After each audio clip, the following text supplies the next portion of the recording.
एक गांव में ध्यानचंद नाम का एक आदमी रहता था। कई महीनों से उसके पास कोई काम नहीं था और इसे उस बात की कोई भी चिंता नहीं थी। वह घर में आराम से बैठकर गप्पे मारता रहता।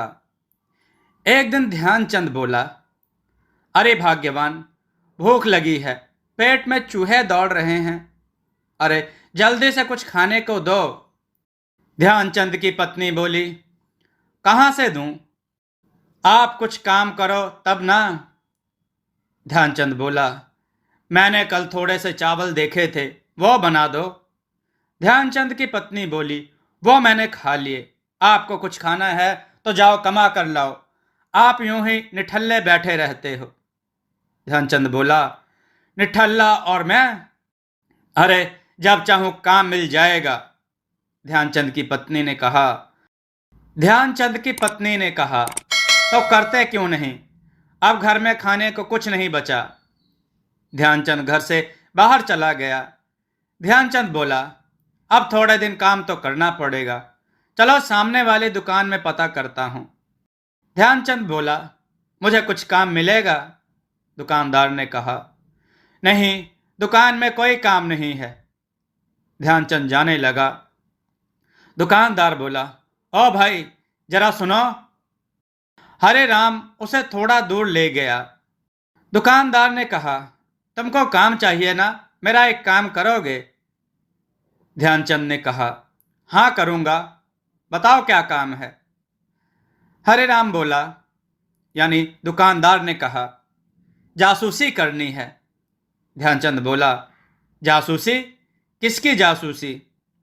दुकानदार बोला, मेरी पत्नी निम्मो की। ध्यानचंद ने कहा, पगला गए हो क्या भाई, तुमको पत्नी की जासूसी करवानी है? दुकानदार ने कहा, मैं तुमको सब बताता हूं।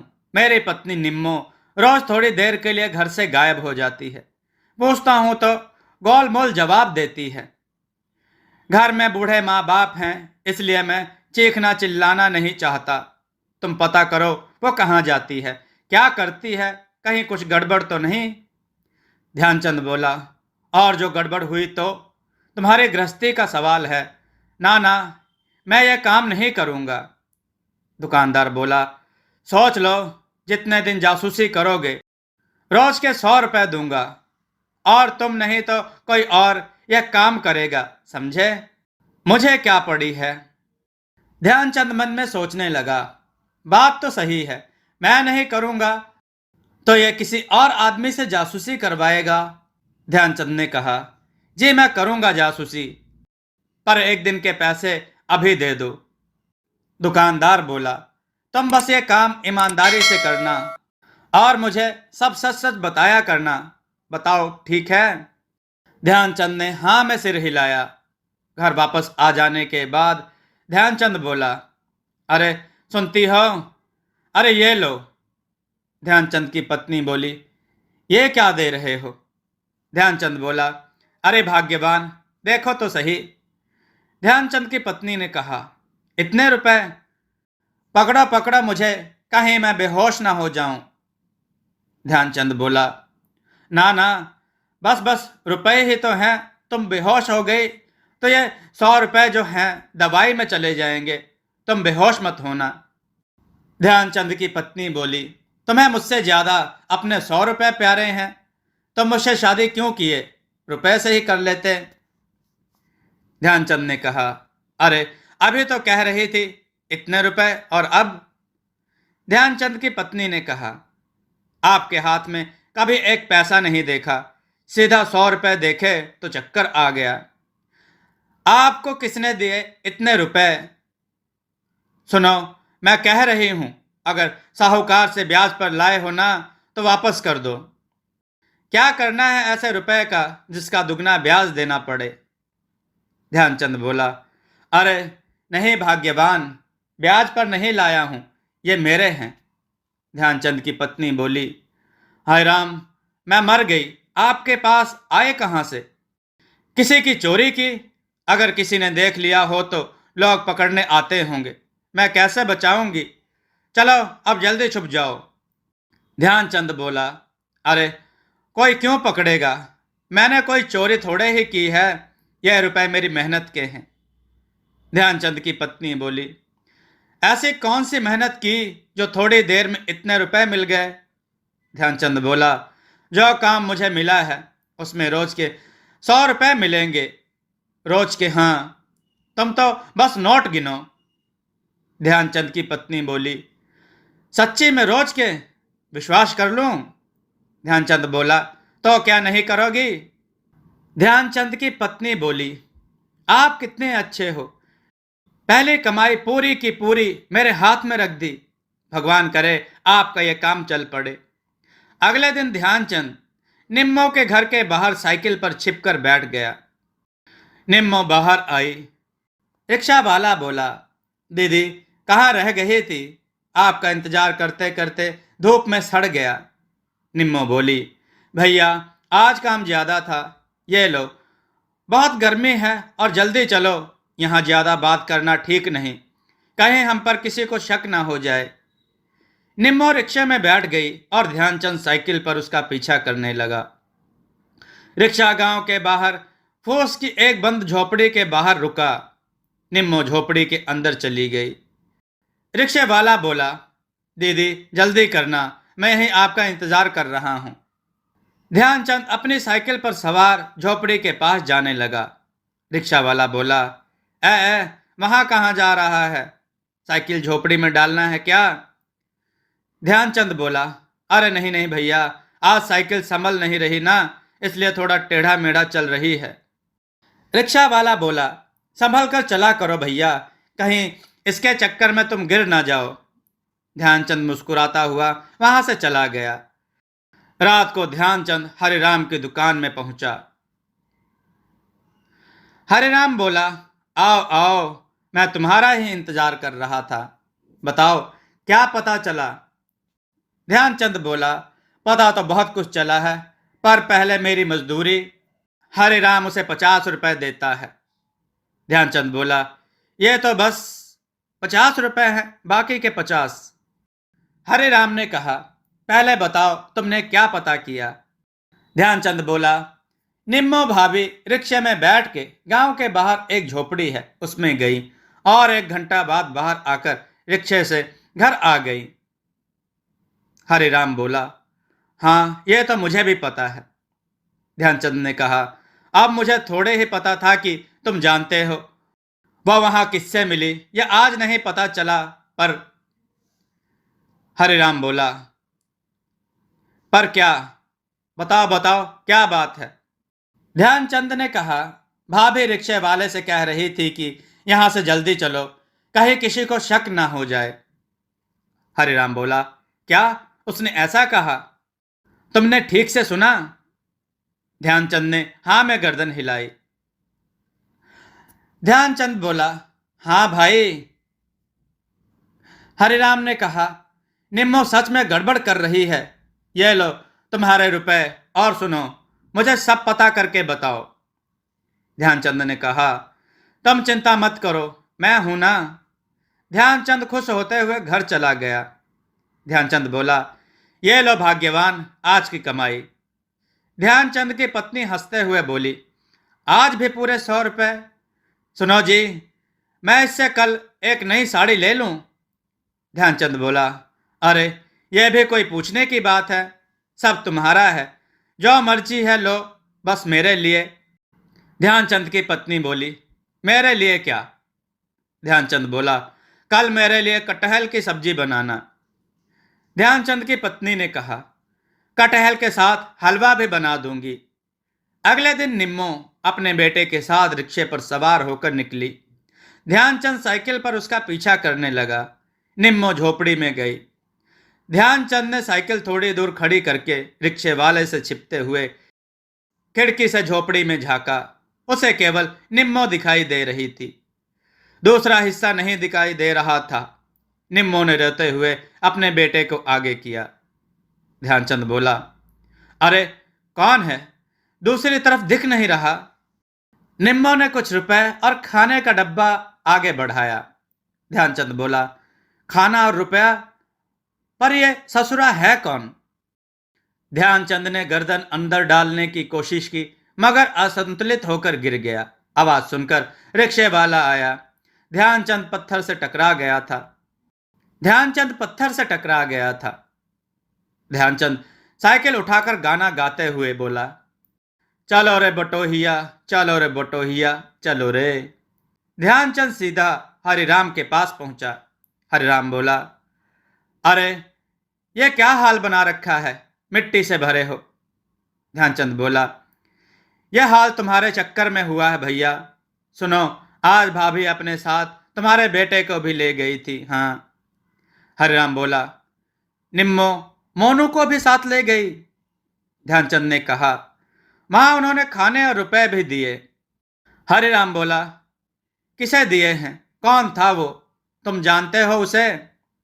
ध्यानचंद बोला, मुझे उसका मुंह तो नहीं दिखा। वो हाथ जिसने रुपए लिए वो पक्का आदमी का था, रुपए उसी ने लिए थे। हरिराम बोला, ये सब चल क्या रहा है। ध्यानचंद ने कहा, तुम चिंता मत करो, मैं कल और पता करता हूं। ध्यानचंद रुपए लेकर वहां से चला गया। हरिराम गुस्से में घर आया। हरिराम बोला, सुनो, आज तुम फिर दोपहर में कहाँ गई थी।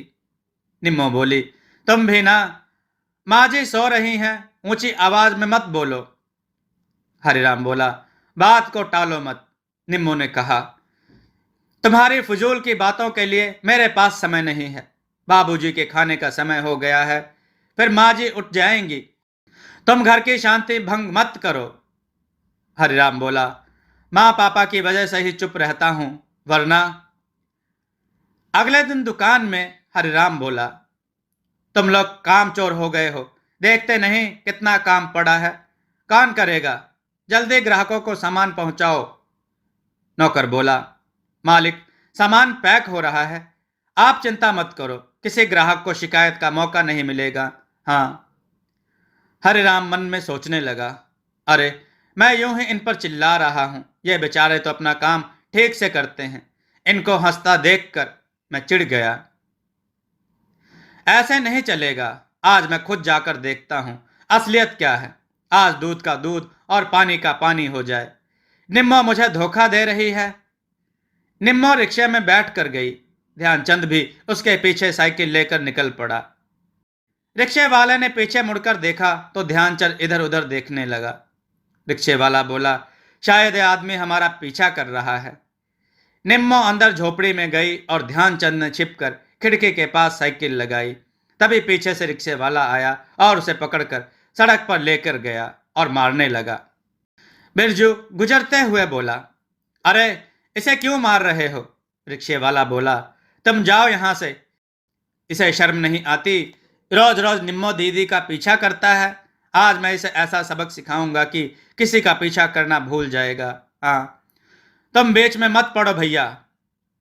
बिरजू वहां से चला गया। रिक्शे वाला और ध्यानचंद दोनों लड़ने लगे। ध्यानचंद बोला, अरे तुम दोनों मिलकर जो खिचड़ी पका रहे हो मुझे पता है। रिक्शे वाला ने कहा, क्या पता है तुम्हें, और उसे मारने लगा।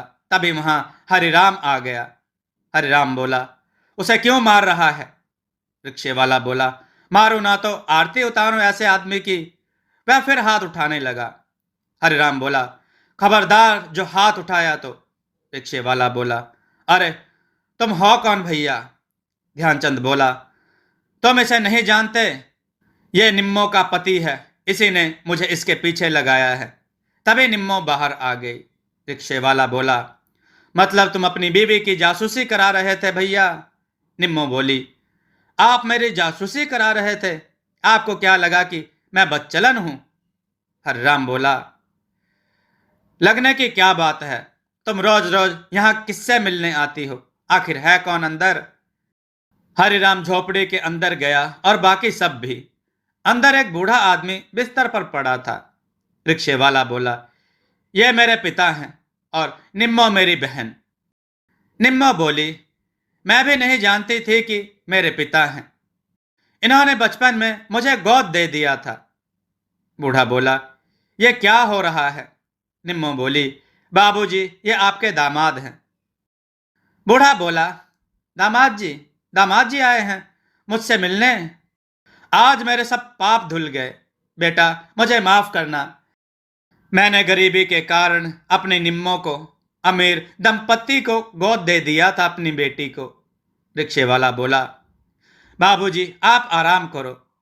सब बाहर आ गए। निम्मो बोली, ये रिक्शे वाला नहीं, मेरे भैया हैं। रिक्शे वाला बोला, बाबूजी को यह बात हमेशा चुभती थी कि उन्होंने अपनी बेटी को खुद नहीं पाला, गरीबी की वजह से गोद दे दिया। जब उनकी तबीयत खराब रहने लगी तो बोले, मुझे मेरी बेटी से मिला दे। तो मैंने उन धनी दंपत्ति के पास जाकर निम्मो दीदी का पता लगाया। हरिराम बोला, निम्मो तुमने यह बात मुझसे क्यों छुपाई? निम्मो बोली, आपके माँ बाबूजी ने आपका विवाह मुझे अमीर घर की लड़की समझकर किया था।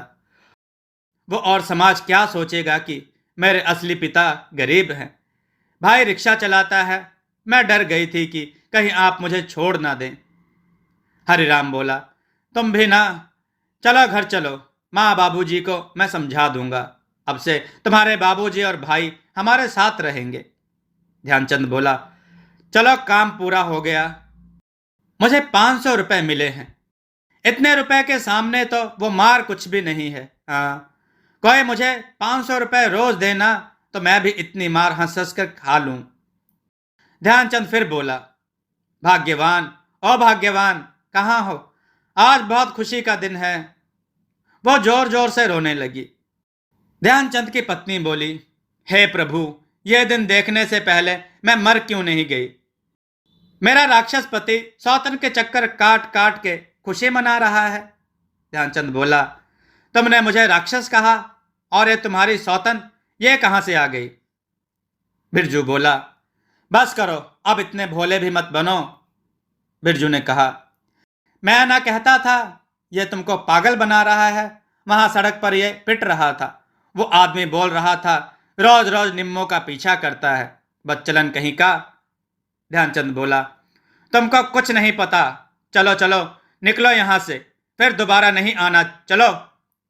ध्यानचंद की पत्नी बोली, अरे उसे क्यों भगा रहे हो? 2 पैसे क्या कमाने लग गए, आपकी आवारागर्दी शुरू हो गई। मैं सोचती रही ये आदमी दिन भर मेहनत मजदूरी करता है, पर आप पराई औरतों का पीछा करते हो।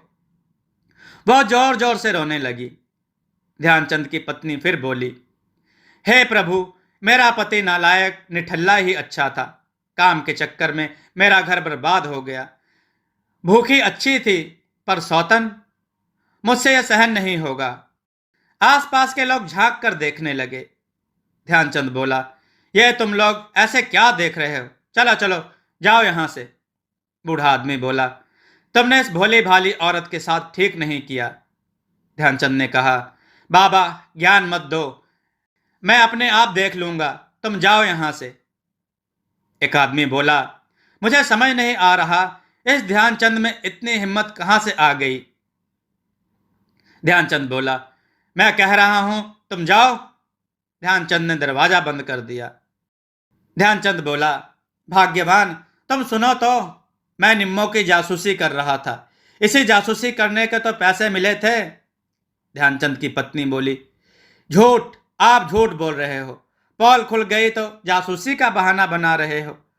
आपको क्या पड़ी जो उस निम्मो की जासूसी करने चले? चलो निकलो यहां से। ध्यानचंद बोला, अरे मैं यहां से क्यों जाऊं? ध्यानचंद की पत्नी बोली, जब तक उस निम्मो का भूत सर पर से नहीं उतरता आप इस घर में नहीं रहोगे। ध्यानचंद बोला, अरे सुनो तो, मैं सच कह रहा हूं। ध्यानचंद की पत्नी बोली, सुना नहीं आपने? जा रहे हो या मैं चले जाऊं यहां से?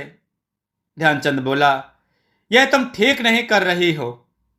ध्यानचंद दरवाजे पर पहुंचा, तभी हरिराम और निम्मो आ गए। ध्यानचंद बोला, अरे अच्छा हुआ तुम आ गए।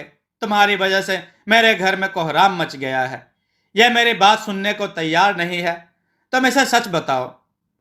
हरिराम बोला, बहन, ध्यानचंद बहुत अच्छा इंसान है। इसने मेरे कहने पर ही निम्मो की जासूसी की। निम्मो बोली, जो बात मैं इन्हें चाहकर भी नहीं बता पा रही थी, वो आपकी वजह से पता चल गई और आज हम सब साथ हैं। मैं आपका बहुत बहुत धन्यवाद करती हूं। हरिराम बोला, ध्यानचंद, तुम कल से दुकान में मेरे साथ काम करना। भाई, तुमने मेरा घर बचाया है, वरना मैं शक के चक्कर में सब बर्बाद कर देता। निम्मो बोली, ये कपड़े तुम दोनों के लिए हमारी ओर से उपहार हैं, ना मत कहना। ध्यानचंद बोला, तुम लोग भी खुश रहो। दोस्तों, आपको यह कथा कैसी लगी? अपने विचार और सुझाव कमेंट में जरूर दें। हमारी कथाओं को लाइक करें, हमारे चैनल को सब्सक्राइब करना न भूलें। हमारी कथाओं को शेयर जरूर करें, जिससे लोगों को अच्छा ज्ञान प्राप्त हो। जय श्री राम भक्तों।